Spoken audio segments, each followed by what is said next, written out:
বিয়ে না করা অবধি আমি এই মণ্ডপ ছেড়ে উঠব না, সে রিম্পির সাথেই হোক বা অন্য মেয়ের সাথে, আই ডোন্ট কেয়ার। বরের বেশে ফুলে সাজানো মণ্ডপে দাঁড়িয়ে ডক্টর রণজয় উপস্থিত সকল অতিথিদের সামনেই বলে উঠল, এটা পাগলামো রণজয়, রিম্পি তোকে ধোকা দিয়ে পালিয়ে গেছে, চল বাড়ি ফিরে চল। রণজয়ের বাবা বলে উঠল, হবু বউ পালিয়ে যাওয়ায় একই তাদের পরিবারের ভালো বদনাম হয়েছে, তারপরে রণজয়ের এমন আচরণ। ছেলের মাথায় একটু সেন্স আনতে চাইলেন তিনি।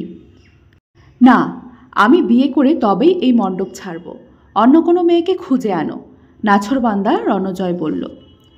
কলকাতার বিখ্যাত ডক্টর রণজয় নিজের বিয়ের দিন মণ্ডপে এসে দেখে তার হবু বউ রিম্পি বাড়ি থেকে পালিয়েছে।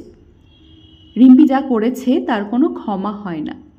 ও শুধু আমায় নয়, আমার পুরো পরিবারকে অপমান করেছে, রণজয় রেগে বলল। রিম্পির বাবা এতক্ষণ মণ্ডপের পাশে মাথা নিচু করে দাঁড়িয়েছিলেন। তার মেয়ে হঠাৎ এমন কাজ কেন করল তিনি কিছুই বুঝতে পারছিলেন না।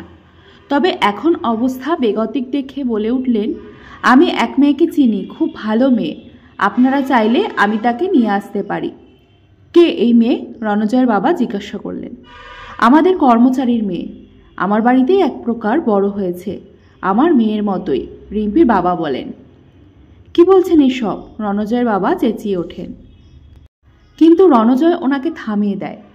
আপনি ওকে নিয়ে আসুন, সোজা মণ্ডপে নিয়ে আসুন, আগে থেকে দেখাদেখির কোনো প্রয়োজন নেই, আমি ওকেই বিয়ে করব, রণজয় বলে।